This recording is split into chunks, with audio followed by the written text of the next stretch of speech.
Welcome, everyone. We're glad to be with you today.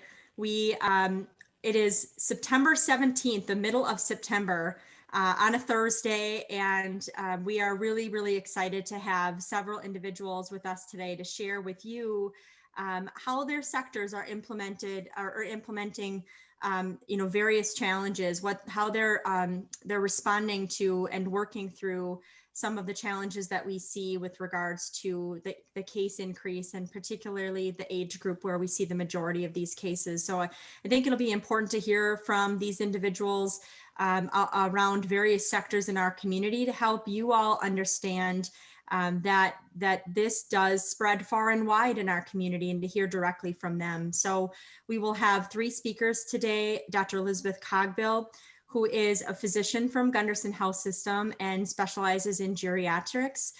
She is also the leader of the long-term care task force. We will also hear from Dr. Engel, who is the superintendent at the La Crosse School District, and also Libby Weber, who is the CEO at Weber Group. And each of these individuals represents a stakeholder group on the Coulee COVID-19 Collaborative. So Dr. Coggville is one of the representatives from long-term care. Dr. Engel is the public sector or the public schools representative for K through 12 schools, and Libby is one of the representatives from the business sector. So we're so grateful to have you all with us today. And we're going to start with Dr. Elizabeth Coggville. If you would share with us some of your insights about this topic. Mm-hmm. Well, I'd first just like to say how grateful I am to be able to speak to the media and directly to our community. Right now, this is not the time to be isolated in our silos, and it's an honor to sit alongside Dr. Engel and Libby and you, Jen, and I truly am grateful for this opportunity right now. So nationally, about 8 in 10 COVID-related deaths are in the older adult population, people age 65 and older. We in La Crosse, we have been very fortunate. We have not had a lot of COVID in our older adult population, and cases in our long-term care facilities. So those are nursing homes and assisted living facilities. Those have been pretty low as well up until now. And we have not seen any deaths in our nursing homes. So those are pretty amazing statistics, and that's a testament to our facilities and the great work that they've been doing, and also our community and the work that everyone has been doing throughout the beginning of the pandemic and the beginning of summer related to COVID. But our nursing homes are fully dependent on our community to serve as our workforce. And this means that right now, in light of this degree of community spread, these older adults are at risk for contracting COVID, and therefore they're at risk for death. And they're also at risk for substandard care. So every staff member who is a high-risk exposure or who is instructed to quarantine or is a close contact is out of work for that period of time. And that the downstream impact of that is that they're not serving our older adults in the facilities. And as an example, just over the past week, we've had multiple facilities in town that have had positive staff. We've also had multiple facilities that now have positive residents at a higher rate than we have seen the entire pandemic. And over this past weekend, we had a couple facilities that on Friday and Saturday had more than 20 staff who were immediately pulled from work to quarantine because they were a close contact or they were positive for COVID. So I guess my point with sharing all of that is that the impact, while it may appear to be sort of contained within an age group or contained in one area in the community, the impact is really enormous, and it's really far-reaching, and it has the potential to have just incredibly, the word terrible comes to mind, but terrible consequences for this population, my patients, the people that I serve.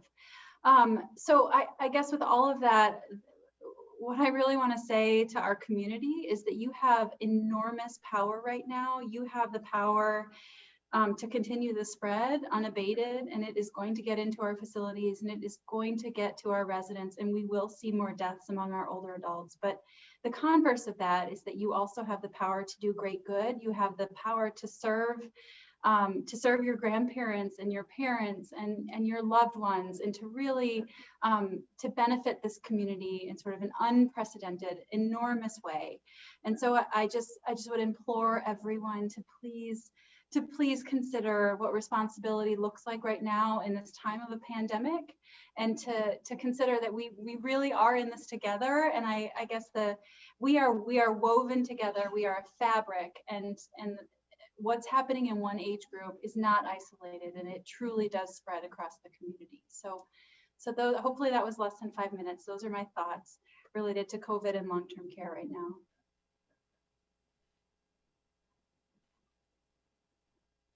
Appreciate your thoughts, Dr. Coggville. That was very, very helpful. We'll move next to Dr. Aaron Engel, who is the superintendent for La Crosse School District. Hello, thank you for the opportunity to speak today. I too am thankful for this opportunity and the partnerships that we've been able to have with the county and the other sectors in our community. You know, the latest outbreak has primarily been among our college age students, that 20 to 29-year-old group. And we do know that, you know, our students in pre-K-12 have had a lower incidence of COVID-19. However, you know, they take home whatever they have to their parents, who are also more vulnerable, and to their grandparents and other people in their extended families.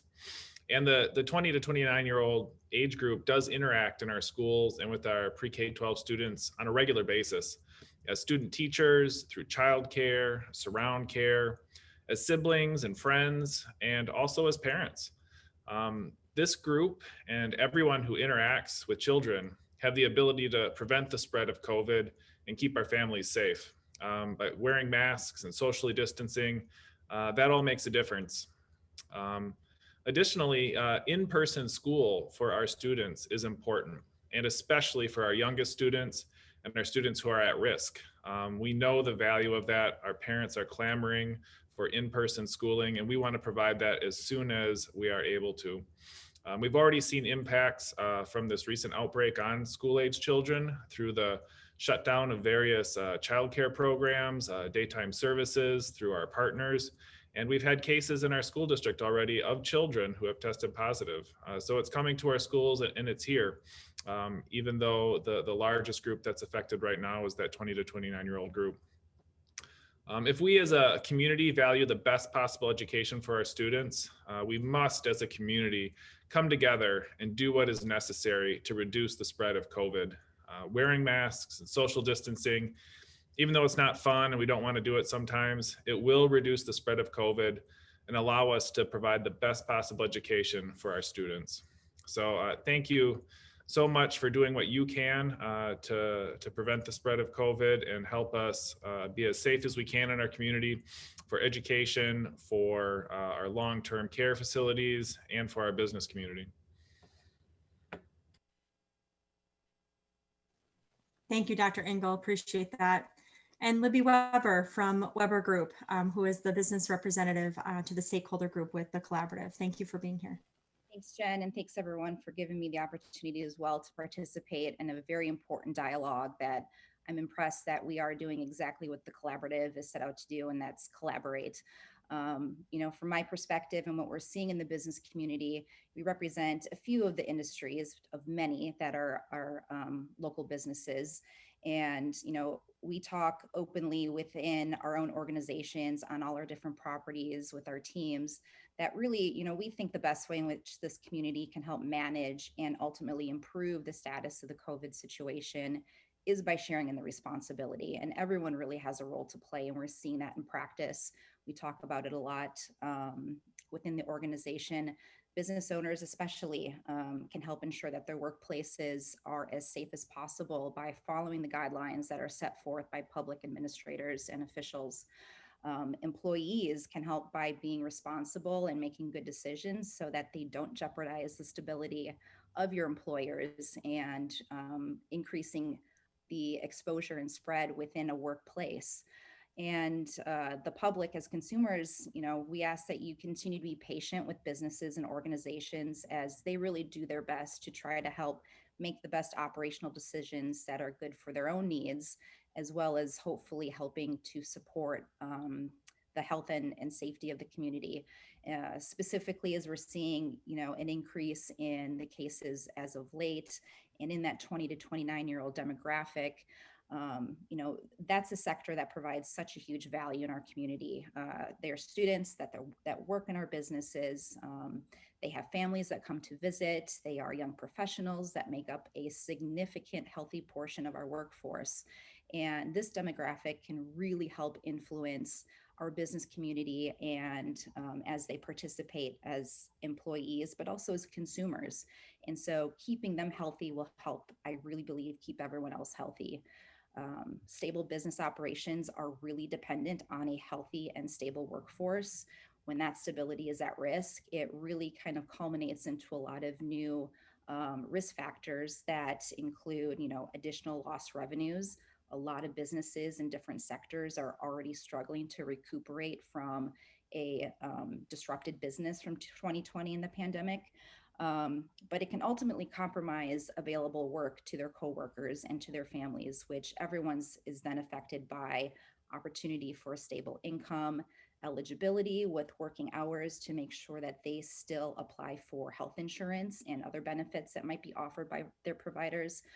So really kind of building and maintaining that stability within the workforce will help keep the business community stable in itself. And so I feel that, this community really needs to continue to empower those that are following the guidelines and are really making the best decisions that they can to help ensure that they're providing safe places to work, safe places to their consumers, but also, continuing to share in that responsibility that really everyone has a role to play in helping us improve the overall situation. And I'll just kind of wrap it up in a summary, and then we'll take questions from our media partners. But one of the themes that I hear from all of you is that this is a lift that we have to do together, and this is there are actions and decisions that every member of our community can make that can help not only protect themselves and their families, but also what's happening in each of the sectors that you describe, in nursing homes, assisted living facilities, and K-12 schools, so that our kids can get an education and the staff there can be protected and supported and healthy, and in our businesses to keep our economy vibrant and healthy. So these are really important aspects of our community, and we have the ability to take action and do the right thing and follow these guidelines and recommendations to really do this lift together. So I think that's fairly empowering to the individuals that we are speaking to right now, sharing this message with, to say, this is something that is really important, and we need to take this seriously so that we can come through this on the other side in a positive way. So thank you so much for all of your words and insights that you've shared. I will now open it up for our media partners to ask questions.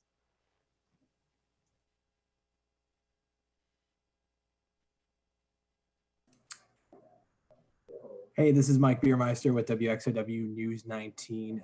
What are some ways that the collaborative is working to truly change the behavior of 20 to 29-year-olds? Because we've seen it all across the country. I mean, it's definitely, the messaging has been out there, but it seems like it's not hitting. What are some specific ways that we're going about trying to change that behavior? Well, I'll start, and then others can join in if they have additional thoughts about this question. First of all, it starts with understanding. And yesterday, the collaborative met with Western Technical College, Viterbo, and UW La Crosse to learn more about all the things that they're doing already. They are closest to this population, and they are working very hard in a number of areas to include messaging. And they do have a unique position to message to this population. But it isn't just the 20 to 29-year-olds. It is also their parents and their community in which they live and where they work. So those messages have to be spread across all of those. And again, not just 20 to 29-year-olds, all of us have to take these actions to support the overall community health and well-being in this fight against COVID. Others that would like to give any thoughts?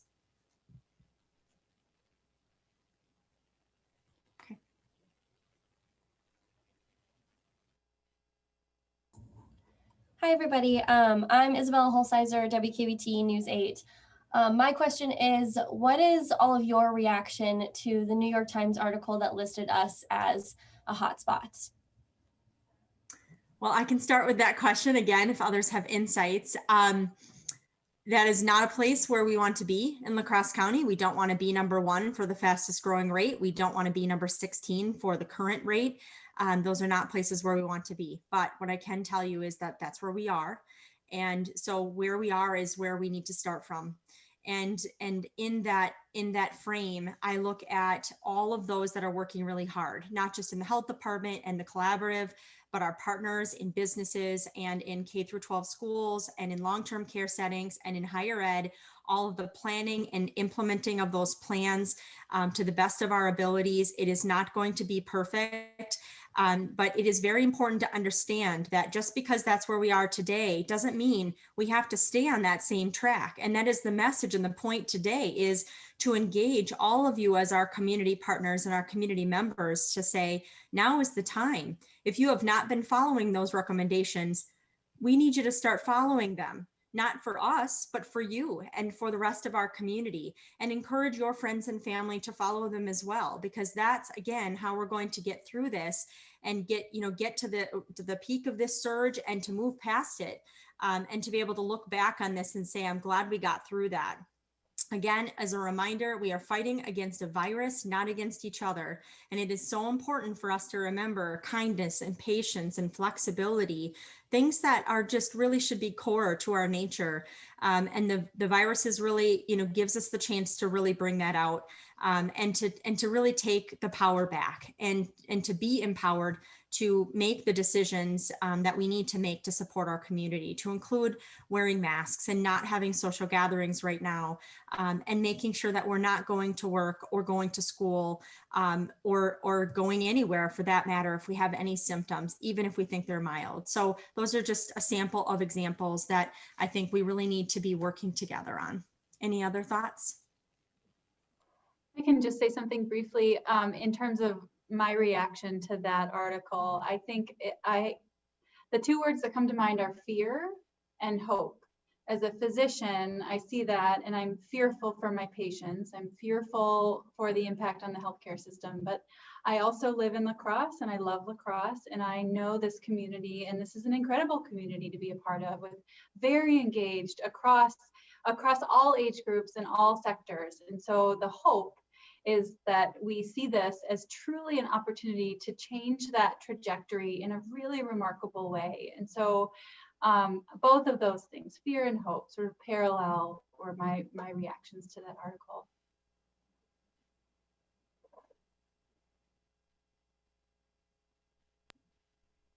I would say my reaction to that article, Isabella, was pretty much it's indisputable motivation for us to keep moving forward, and to strengthen the support that we have within the community, rely on each other, find the resources that we need to better do our jobs, and make sure that we are setting up a healthy structure for others to continue to live and work in the community, but doing it safely, smartly.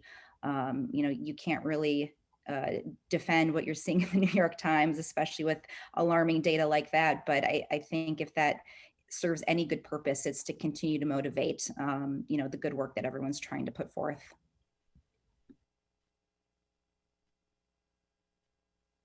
Hey, it's Rick at WIZM. What's around the corner due to the rise in cases? Are we already seeing this? Are there more hospitalizations already? Can we expect more deaths or more deaths, I guess, and anything else? Can we expect anything else from the rise in cases? Yeah, so Rick, this is a very good question. It is very hard to project exactly what will happen, but I think there is concern. There is a level of concern in the conversations with the collaborative about increased rates of hospitalizations. We aren't seeing drastic changes there yet, but we also know that hospitalization rates typically are a couple of weeks behind rate increases like this, especially in a population that's generally healthy. Again, we're worried mostly about the spread from this population. Many of these folks that are current positive cases are mildly or not symptomatic, which is wonderful. Except that, that population then can spread it to others that might have more significant impacts, both on their own health as well as the health of others as it relates to the spread of COVID. So I do think there is concern about increased hospitalizations in the next few weeks. I also think that the potential for deaths in our community members is definitely there, depending upon whether or not we can take action now to reduce the spread and contain where it is right now. Any other thoughts on that?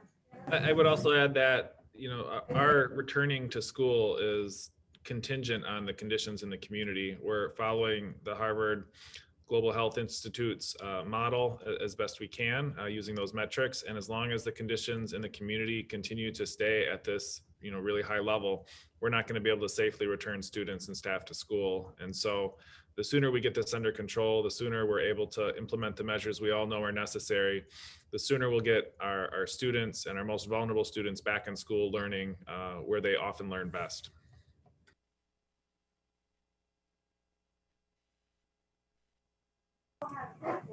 Hey, this is Mike again. In terms of the business sector, whether it's a restaurant or bar, are there any new strategies that are being implemented due to this spike to kind of help curb the spread right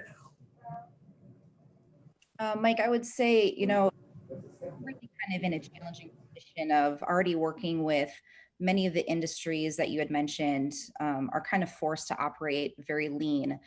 There was a lot of lost revenue for several months, and kind of recuperating that revenue helps, financially keep businesses afloat if, labor is cut and hours of operation are adjusted. And so finding the balance of knowing what a business owner needs to do to keep your business up and running in a healthy way, but also by, working within the confinements of, just the guidelines that we're trying to be safe with. So every business owner is different, and I respect anyone who, is trying to make the best decisions for their businesses. That's exactly what they are experts at, are their own businesses. A lot of us are not public health officials. A lot of businesses, especially in the local downtown La Crosse area, don't have their own human resources departments. And so this is a lot of new stuff to have to kind of figure out and make decisions on. And, the number one strategy, I think, is just trying to educate yourself the best you can, and to stay engaged in conversations and learn the most you can so you can make the best decisions. We've tried to implement different staffing strategies based off of just staff availability. Quarantining really kind of throws restaurant industry, hospitality industry, the retail industry for a loop, especially when you have kind of mid-management that are affected. If you don't have managers available to work, you might not be able to open for a shift. So it's, different staffing and scheduling strategies have helped. But at the end of the day, when you're affected by positive cases in your own workforce and you have close contacts to quarantine, sometimes all those strategies just don't work. So, remaining responsive quickly and creatively is really kind of the best approach. And I think the longer we get into the, pandemic and the certain level of increases right now, I think we're more comfortable and confident in knowing that we can make those decisions more quickly. And so it's a challenge every day, every shift, every business, every sector has their own set of unique challenges, but really, focusing on having an available and healthy workforce, I think, is kind of the foundation of making sure that the business community can stay afloat.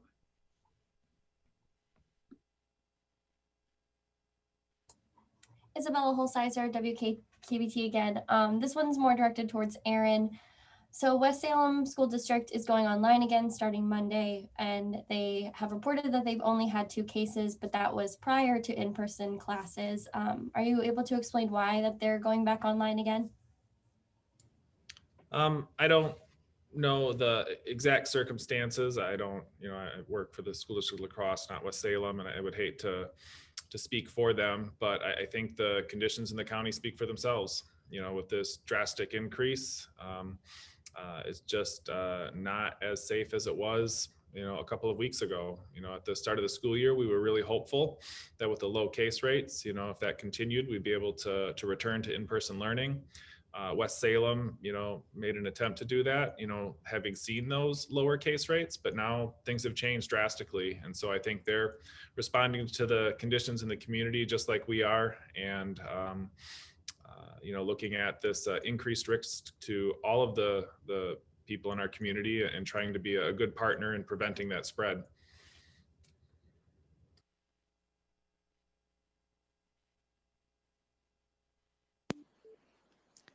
Do we have any other questions for our panelists today from the media?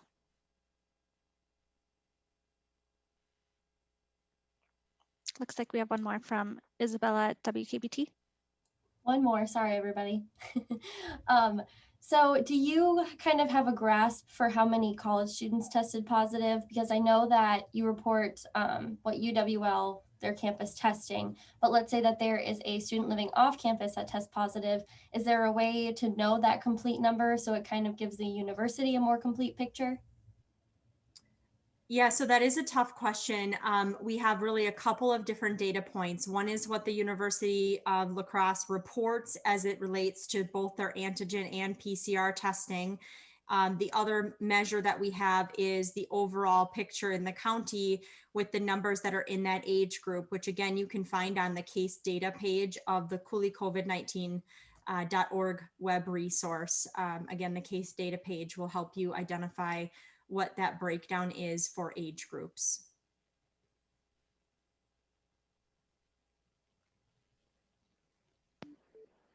I'm not seeing any other questions from our media today. Okay, well, I'm gonna wrap it up here by I'm gonna use Libby's indisputable motivation. I really liked that, Libby. I would extend an indisputable motivation to our community members to ask you all to take this as our chance to shine as La Crosse County. Instead of being number one for the increasing case rate in the nation, let's be number one for being motivated to take the recommended actions right now to help reduce this case rate in the next 1 to 2 weeks, because what we do now will impact us very positively if we take those actions, not so positively if we don't. So we can all be empowered by the message today. And I also want to just thank all of our panelists. I think that it's really helpful to our community and to myself to hear from each of you and what's happening from your viewpoints. These are all very important aspects of our community as a whole. So I think the message today was just really powerful, and I want to thank you all for being present. And thank you to our media partners as well for continuing to provide accurate information to our community. And again, just leave with a thank you to all of our community members who are already doing the right thing. Please continue to do that. And anyone who hasn't taken that opportunity, now is the time. And we all encourage you to do that so that we can work together to stop the spread of COVID-19 in La Crosse County and beyond. Thank you so much.